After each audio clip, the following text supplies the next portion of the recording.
right, welcome back, fellow jazz bums. Today, we are going to get into historic recordings around the early 40s. This has been an interest of mine recently because I've been getting into Charlie Parker. So what I want to do is talk about some of what I've been discovering dating back a little earlier than the Charlie Parker Dial and Savoy sessions. Before we get into it, remember to like and subscribe. It really helps the channel. We also have the Jazz Bums Discord, so I'll drop an invite link in the description below. And we live stream every Friday at 8 p.m. Eastern, so come and hang out with us there as well. Okay, so I've been doing a big deep dive into Charlie Parker and just learning more about his recording history and the history surrounding it. So I got pretty much a complete Dial Savoy box, and it dates to September 1944. That is a Tiny Grimes, who's a guitar player, a session that features Parker on it. And it was put out, I believe, by Dial, or it could have been Savoy. But that is on the first disc of that box. So what's interesting here is I believe the recording date is September 1944. There was a musician's strike that happened from 1942 to November, I believe, of 1944. So that Tiny Grimes session that I believe was recorded at WOR would have broken with the strike. So I think that's notable. And I'm trying to kind of go back before 1944 to hear what was being developed. And there aren't that many recordings because of that strike. So I wanted to kind of discuss what I found. There's some interesting Errol Garner recordings and the circumstances where those recordings came to be. We'll look into that. And then we're going to jump back to 1941, which is some kind of field recordings at clubs that I think are really insightful and cool and kind of incredible that we actually have those documents. So let's get into it. I pulled up a bunch of stuff to share. I believe this is going to be through a narrative. We're going to start with the Errol Garner piece because I think that's just kind of interesting, and then we'll jump back to the 41 piece, which is going to feature Charlie Christian and Dizzy Gillespie early on with Bebop. So it's pretty incredible stuff. All right. Also, I do want to caveat that this is going to be a high-level overview. We're not going to go too deep, but I feel like the story here is compelling enough that if anybody does want to take this and continue digging, this will be a starting point. So we won't go extremely deep because there's a lot to cover, but I think that there's an interesting recording history here that we can think about and see how that connects with what happens in the 50s. So that said, let me share my screen and we'll kind of get to it.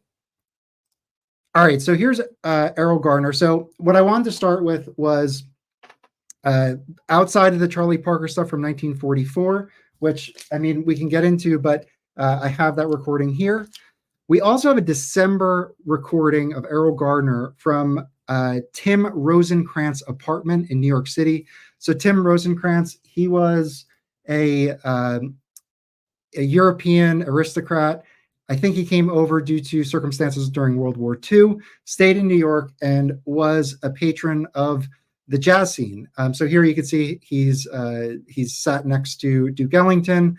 There is a book here that I wanted to pick up, but now it costs over $100. But this, is his memoir. So there's probably some pretty interesting stories that he had insight into because he was so close to these artists. Obviously, that's him and Louis Armstrong on the cover. So what he would do is essentially during that kind of dead period where there's no recordings due to the recording artist strike, I think people just started considering alternatives for capturing what was happening. So December 1944, Timme Rosenkrantz brings Errol Garner over to his apartment and records, has a recording session. And I believe what he records on is something similar to this. This is a Wilcox Gay disc cutter. We're going to see this again during those 1941 sessions. It's not known what Rosenkrantz actually recorded with, but this is something that I believe, could have been. So you have a disc cutter on the left, and then I believe this is a microphone with some adjustments on the right here. So the recordings are 1944. They're cut on this in Timme Rosenkrantz's apartment. And ultimately, they come out on Blue Note and Dial, which I thought was cool. So I recently actually picked this up, which put it on my radar. I don't have any Blue Note 5000 series, so I saw this in a record shop, and I just thought, let's get one. It's beautiful. And this was recorded at Tim Rosencrantz's apartment. So he sold these recordings to Alfred Line for distribution on Blue Note. There's volume 1, which is a 10-inch, and then there's volume 2. And I believe these came out in 1952, these 10 inches, and it shows that these were recorded in December 1944. Also, he provided his recordings to Dial, and Dial 902 is Errol Garner, and he's doing Gaslight as well as some other tracks, but they take up full sides on this 1949 LP. So it's pretty kind of incredible. 1949, you have more room for the artist to explore, and this format just works really well. I think this wouldn't have worked in 78s because of the recording length. It probably would have been broken up. So this kind of 1949 release of it is really cool. They use the same jacket for the first 3 titles. So there's Charlie Parker, Bird Blows the Blues, Gaslight by Errol Garner. This is the only one that comes from Tim Rosencrantz's apartment. Bird Blows the Blues and Norvo's Fabulous Jazz Session, which also features Dizzy and Charlie Parker, I believe are WOR sessions. Okay, and then finally, I know we're talking about Errol Garner mostly with this Tim Rosenkrantz person, but I found this compilation. It's a Danish release. So this is Tim's Treasures, and it shows a number of recordings here. So most of them are from November, December 1944, right when that recording strike ended. And you have people like Lucky Thompson, Don Byas, Thelonious Monk. So he's really kind of capturing the New York jazz scene in an important way. So I think it's really cool. And the fact that he's using his apartment to record is something that we've seen in jazz before. When we think about Rudy, he's recording in his parents' living room. So this is kind of part of the lineage of jazz recording. And I feel like there's a great story to tell with people who are documenting and recording this both in an amateur way and also in a professional way. It really kind of speaks to the value people knew was in this music, even through times during strike, and just kind of general artist development periods, which we're going to see in that 1941 session, which is pretty amazing.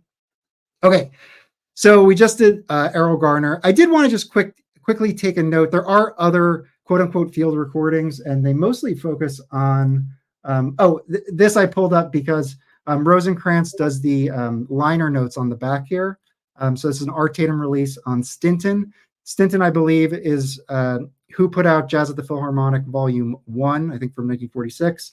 So they put out a number of jazz recordings, and he wrote liner notes for this one. Okay, and then I did want to mention this Bird on 52nd Street. Sorry, I'm not sharing my screen. So Bird on 52nd Street, I believe the person who recorded this is unknown, but this is a really kind of amateur recording. It's difficult to, it's not clear, but in terms of documenting what Charlie Parker sounded like on 52nd Street in a club, there is value there. So we have this recording, and then finally we have the complete Dean Benedetti recordings. I believe Dean Benedetti was a devotee of Charlie Parker, and he would follow him around and record his solos. A lot of these, I believe, are not full songs. It's really, he's just trying to document Bird on this. So there is this documentation. Both of these, the 52nd Street and the Don Benedetti recordings, are in the later 40s. So this is like 47, 48, I think, in both instances. But I wanted to kind of mention that just for completeness, that there is field recordings, club recordings, apartment recordings happening, capturing what these jazz musicians are doing. And one particular area of interest is kind of bebop, because this is when it's starting out in around 1940 in New York City in a couple of clubs. Okay, so let's jump into that aspect of this. So because of the recording strike, we're going to have a gap in years of recording of jazz. The record labels, they went back and reissued their older catalog, and that was charting at the time. And there were V-disc recordings, Victory Disc for the war effort, which there is some great material on those.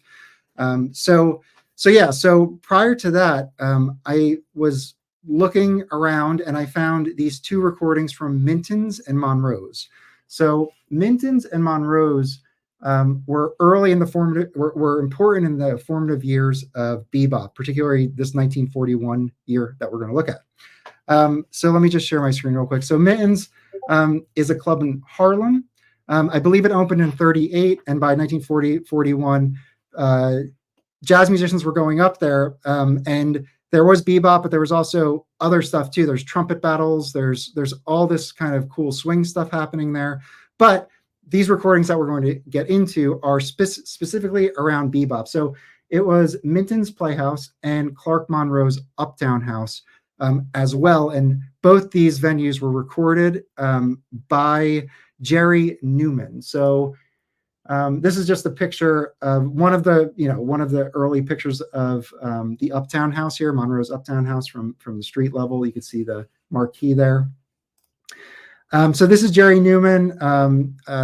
He goes to Columbia University after the war, and he goes to Minton's and Monroe's and records. Now, this is really going to get interesting. I was digging and I found something that I think is notable. But so he's recording Minton's and Monroe's, and some of the key players that he's capturing is Charlie Christian.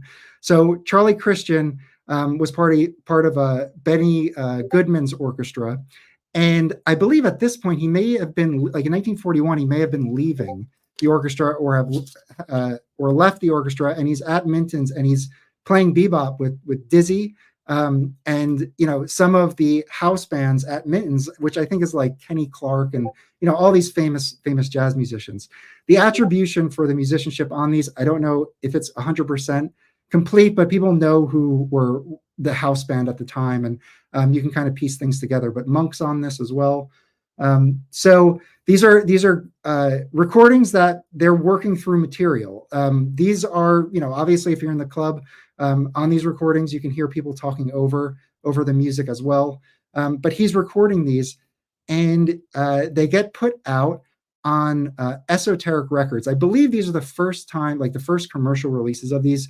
There may have been 78 recordings, but essentially, I think Vox bought these acetates from Minton's and Monroe's, and got them to tape, sequence them, and then cut them to LP format. And the imprint was Esoteric. So Esoteric did that. Just double check me on that kind of ownership history. I did look, and that's kind of what I was able to gather. But it might be more than that. So Jerry Newman's recordings were released, and I picked up one of them, and the other one I have in the mail. So this one is 1941. It's a 10-inch on Esoteric, and it has Charlie Christian, or that's Dizzy on this side, and then Charlie Christian on this side. And there's 2 sessions from Monroe's, and then there's, I think, 6 sessions or 4 sessions from Minton's on this, and Monk's on it. On it, it says recorded on location by Jerry Newman, and it's just a great document of early bebop and how they sounded. So that's what I also wanted to speak to.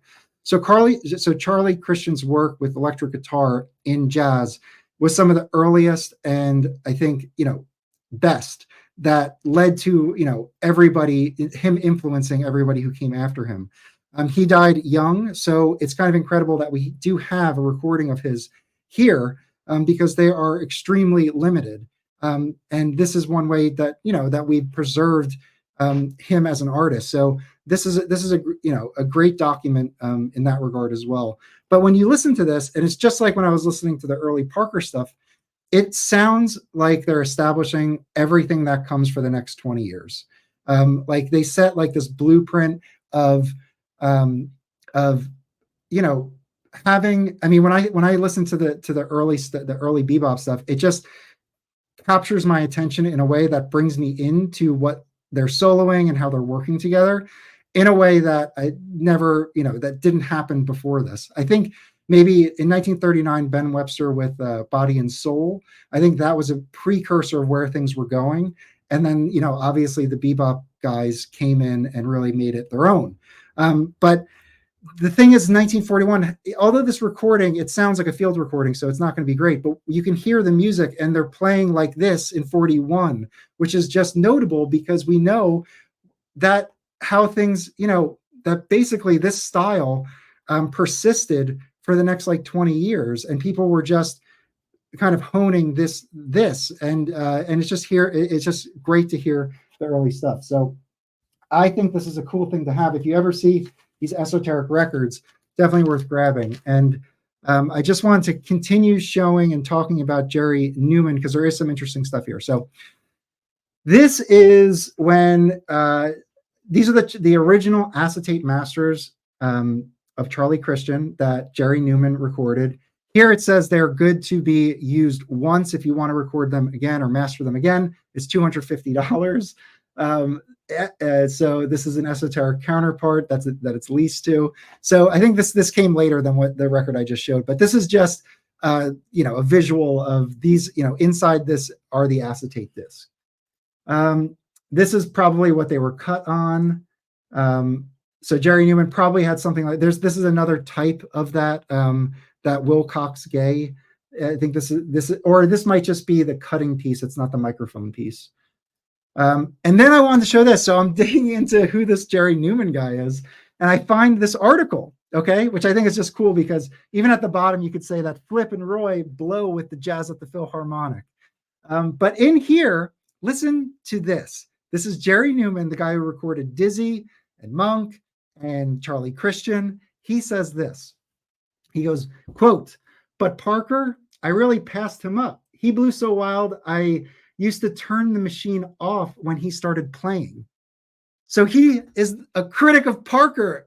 He doesn't like Parker, but he's recording everybody else, which I just thought was just hilarious. The fact that, that we know that, and he missed recording for Parker because Parker was too crazy for him, which I think is just, just fantastic history. It's a shame that we don't have Parker there, though. I will say that. All right, and then let's just round things out. So this is the record I showed. Dizzy, Charlie Christian, 1941, Uptown House, the Monroe's Uptown House, and Minton's Playhouse. Beautiful cover art. Here are the labels here. And then there's also this one. This one I have in the mail. This is a Charlie, they build it as Charlie Christian. You have Monk on piano, Kenny Clark drums, Joe Guy trumpet, Nick Finton bass. This is also 1941 on Esoteric. This is Charlie Christian Jazz Immortal, 1941. This one's only at Minton's Playhouse. So just an incredible document to have. I really am looking forward to getting this in the mail. All right, so yeah, this is the writer strike that came in 1942. So these recordings are from 41, and they never got to go into the studios because in 1942 the strike happened. So this is the picket line here. And then here's a downbeat that says, "All recordings stops today. Disc firms sit back. Public's next move. Government may step in. Justice Department may step into record band." So these are definitely worth seeking out. I think they're fun. They're good history. They allow me to kind of connect with the earlier piece, as I mentioned, like the Ben Webster stuff. I started listening to some of that and going earlier. So this was fun for me to dive into. And I just wanted to kind of do a quick overview and put this out there. I'm sure there's a lot more that we can dive into here. But yeah, I'll leave it at that. So thank you guys so much, and I'll see you guys next time.